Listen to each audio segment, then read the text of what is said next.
think a great life is using your strengths, understanding what it is you were put on this earth to do, okay? Understanding what it is that makes you unique and what allows, and what is the truest expression of who you are. Doing that persistently in the service of something larger than yourself. I worked on a number of political campaigns, and most of them lost. And so my future as a political operative and strategist was looking somewhat dim. And I had the good fortune of being a very fast typist.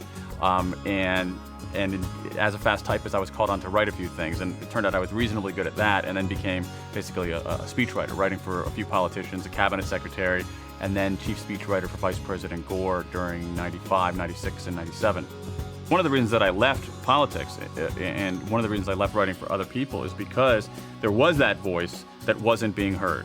I was doing some amount of writing on my own on the side, but in this very demanding job, that was difficult. And I felt like if I stayed around writing for other people, eventually that voice, that internal voice, would be suffocated. What worries me a little bit about some of the younger folks, say folks in their 20s, is that they've been so indoctrinated in a school system that's focused on right answers and pleasing authority figures that they have, in some ways, not even allowed their intrinsic motivation to blossom. When I talk to college classes, it's always a little bit disturbing because I find that I have this sea of faces looking at me saying, is this going to be on the test? We've got a 9-year-old, a 7-year-old, and a 3-year-old. Right now, they all seem headed for right-brain careers. My 9-year-old daughter wants to be a novelist, my 7-year-old daughter wants to be an art teacher, and my 3-year-old son wants to operate his own digger truck.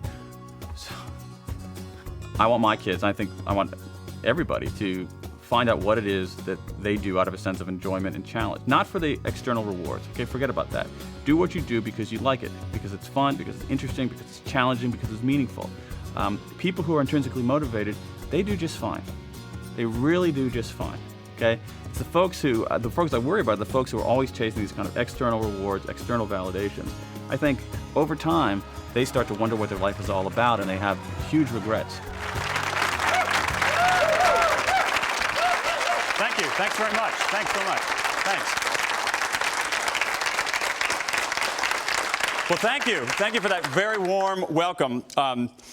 One of the things about my past, which I often don't reveal, is that in a former life I worked as a political speechwriter. And because of that, people sometimes ask me, Dan, what makes a good speech? And I've thought about that question quite a bit over the years. And I've discovered that good speeches in general have 3 key elements. 3 key elements to a good speech: brevity, levity, and repetition. Let me say that again. Brevity, levity, and repetition. So I promise to be reasonably brief. I promise not to be too severe and serious. And I promise you, and I guarantee you, I will honor this promise. I will repeat the important stuff over and over and over and over again until you want to scream. Now, here's what I want to talk about.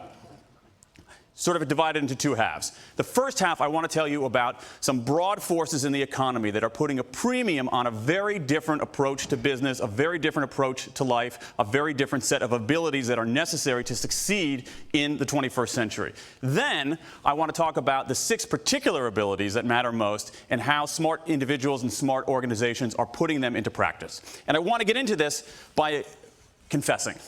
I want to tell you about the biggest mistake I ever made, and that's going to launch us into this conversation.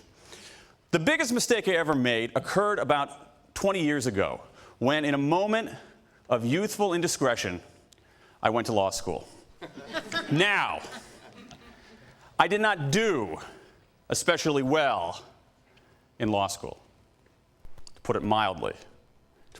I, in fact, graduated in the part of my law school class that made the top 90% possible.